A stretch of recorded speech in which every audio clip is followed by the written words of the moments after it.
Baik, Assalamualaikum warahmatullahi wabarakatuh. Pada kesempatan ini kami dari kelompok 7 akan membahas mengenai evolusi genetika dan lingkungan.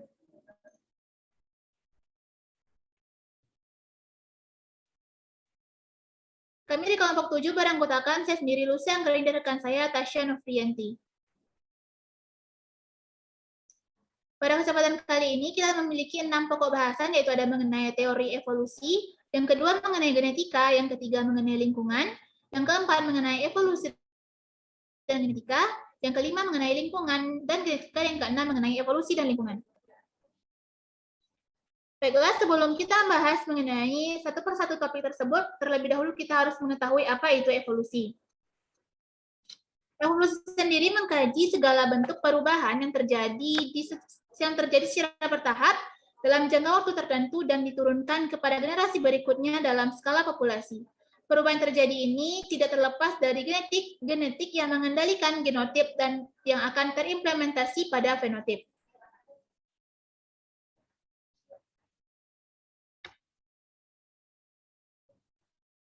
Baik, kita masuk pada topik yang pertama, yaitu mengenai teori evolusi, di mana ini kita akan membahas mengenai inti pokok dari teori evolusi. Nah, inti pokok dari teori evolusi itu menurut evolusi Darwin, itu yang pertama adalah variasi pada tumbuhan hewan, yaitu merupakan suatu variasi karakteristik yang muncul dalam penampakan fenotip organisme tersebut. Yang kedua, intinya adalah mengenai rasio pertambahan yang terjadi secara geometrik, di mana penambahan variasi yang terjadi dalam jumlah setiap spesies itu biasanya relatif tetap.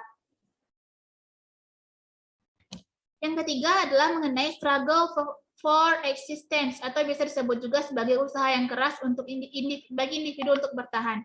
Di mana ini merupakan suatu usaha bagi individu atau organisme untuk dapat bertahan hidup atas segala macam bentuk gangguan dan juga persaingan yang ada pada lingkungannya. Dan yang keempat yaitu mengenai menghasilkan the survival of fittest, di mana ini merupakan kelestarian yang didapatkan dari organisme yang memiliki kualitas paling sesuai dengan lingkungan. Nah, menurut Darwin terjadi evolusi karena adanya seleksi alam, yaitu faktor alam yang mampu menyeleksi makhluk hidup. Adaptasi merupakan penyebab terjadinya seleksi alam atau mekanisme seleksi alam. Jerapah yang awalnya berleher panjang berasal dari jerapah yang berleher panjang pula. Sedangkan yang jerapah yang berleher pendek itu musnah karena disebabkan oleh beberapa faktor evolusi, diantaranya adalah seleksi alam.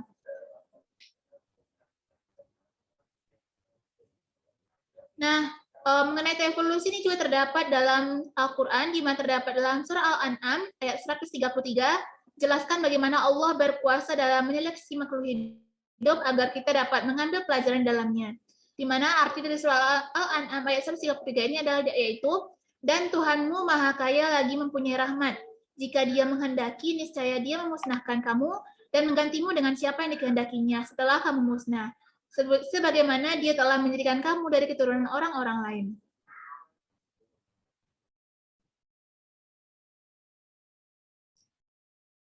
Baiklah, kita masuk pada pokok yang kedua, yaitu mengenai genetika. Nah, genetika merupakan sebuah ilmu tentang penurunan sifat yang diperkenalkan pertama kali oleh Gregor Mendel yang membantu para ilmuwan untuk mengidentifikasi tentang kebenaran terjadinya evolusi.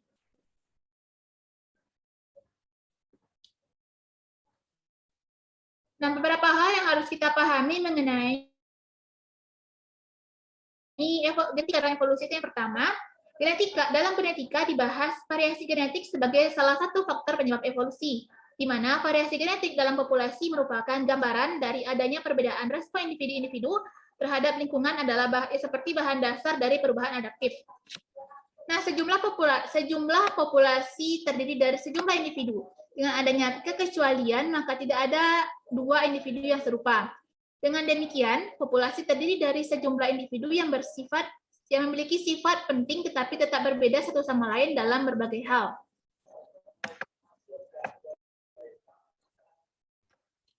Nah, selanjutnya, hubungan evolusi diantaranya spesies dicerminkan dalam DNA dan proteinnya, yaitu ini merupakan pokok bahasan yang ada dalam genetika. Nah, jika dua spesies memiliki pustaka gen dan protein dengan urutan monomer yang sangat berkesesuaian, nah urutan itu pasti disalin dari nenek moyang yang sama. Sama halnya jika diibaratkan sebagai dua buah paragraf dengan panjang yang sama, meskipun ada penggantian satu atau dua huruf di beberapa tempat, tentunya kita akan mengatakan bahwa paragraf itu berasal dari satu sumber yang sama. Selanjutnya, fenotip satu individu organisme dihasilkan dari genotip dan pengaruh lingkungan organisme tersebut. Nah, variasi fenotip yang substansial pada sebuah populasi itu diakibatkan oleh perbedaan genotipnya. Sintesis evolusioner modern mendefinisikan evolusi sebagai perubahan dari waktu ke waktu pada variasi genetika ini. Frekuensi hal tertentu akan berfluktuasi menjadi lebih umum atau kurang umum relatif terhadap bentuk lain gen itu. Daya dorong evolusioner bekerja dengan mendorong perubahan pada frekuensi alel ini ke suatu arah atau lainnya. Variasi menghilang ketika sebuah alel mencapai titik fiksasi, yakni ketika ia menghilang dari satu populasi ataupun ia telah menggantikan keseluruhan alel leluhur.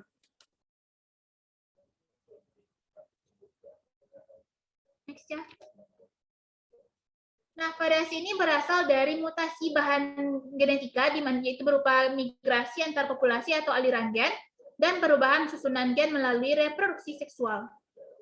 Jadi walaupun terdapat variasi yang terjadi secara terus-menerus melalui proses-proses ini, kebanyakan genom spesies adalah identik pada seluruh individu tersebut.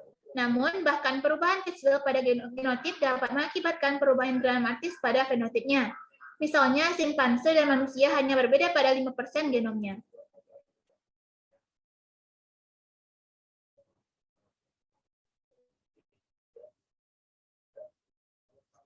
Lalu pokok bahasa yang ketiga mengenai lingkungan. Nah, dalam teori evolusi Darwin, hal yang sangat berpengaruh dalam evolusi adalah seleksi alam yang secara tidak langsung berhubungan dengan lingkungan. Lingkungan sebagai tempat hidup mempengaruhi frekuensi suatu sifat yang dapat diturunkan dalam populasi.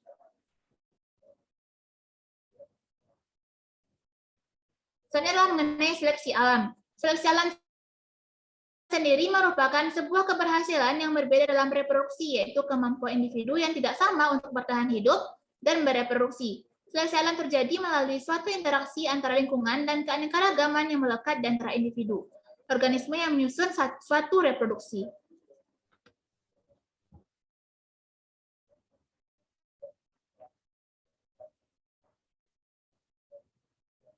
Individu yang mewarisi sifat-sifat baik yang membuat individu tersebut cocok dengan lingkungannya, besar kemungkinan akan menghasilkan lebih banyak keturunan dibandingkan dengan individu yang kurang cocok sifatnya terhadap lingkungannya. Nah, kemampuan setiap individu untuk bertahan hidup dan bereproduksi yang tidak sama ini akan mengakibatkan suatu perubahan secara bertahap dalam suatu populasi, dan sifat-sifat menguntungkan akan berakumulasi sepanjang generasi. Nah, itulah yang disebut dengan evolusi. Baiklah, untuk pokok bahasan yang keempat akan disampaikan oleh rekan saya Tasya. Kepada Tasya, dipersilakan. Baiklah, terima kasih moderator. Selanjutnya yaitu hubungan evolusi dan genetika. Hubungannya yang pertama yaitu dengan ditemukan prinsip-prinsip genetika, maka evolusi menemukan dasarnya yang dulu mungkin belum tepat. Yang kedua yaitu dengan ditemukan prinsip berpasang-pasangan secara bebas, interaksi gen, pola hereditas, makna terjadinya variasi di antara individu di dalam satu kelompok organisme dapat diketahui mekanismenya. Yang ketiga yaitu dengan ditemukan bahwa organisme dapat mengalami mutasi oleh de Vries dan lain-lain, maka terjadinya variasi yang semakin nyata sampai menimbulkan perubahan yang jauh menyimpang dari leluhur dapat diterangkan.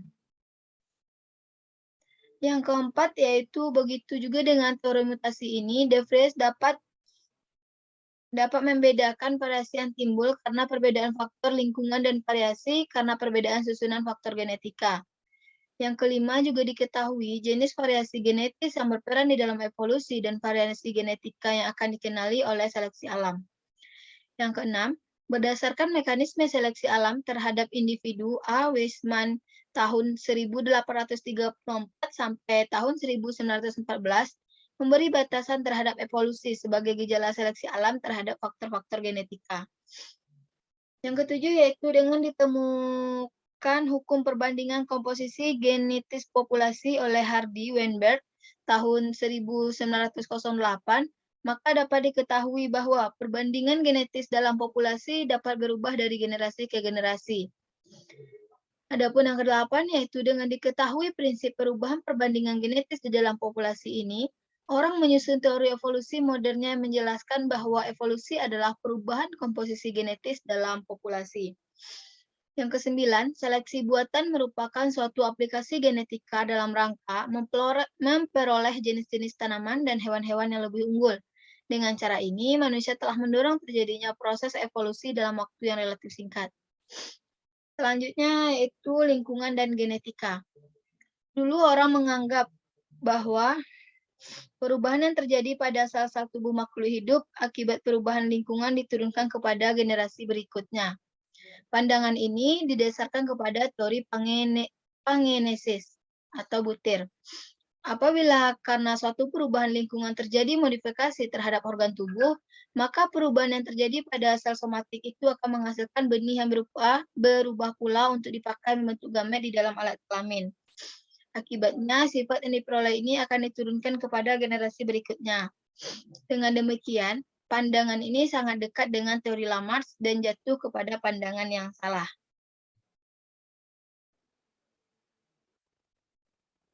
Berikutnya, orang membuktikan bahwa perubahan yang terjadi pada sel-sel somatis tidak diturunkan kepada generasi berikutnya.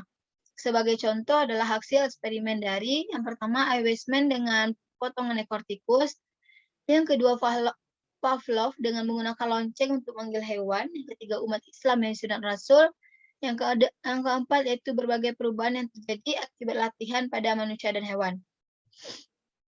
Dengan ditemukan peristiwa mutasi, dapatlah diketahui bahwa perubahan yang diturunkan itu adalah perubahan yang terjadi pada sel-sel gamet, bukan sel-sel somatis.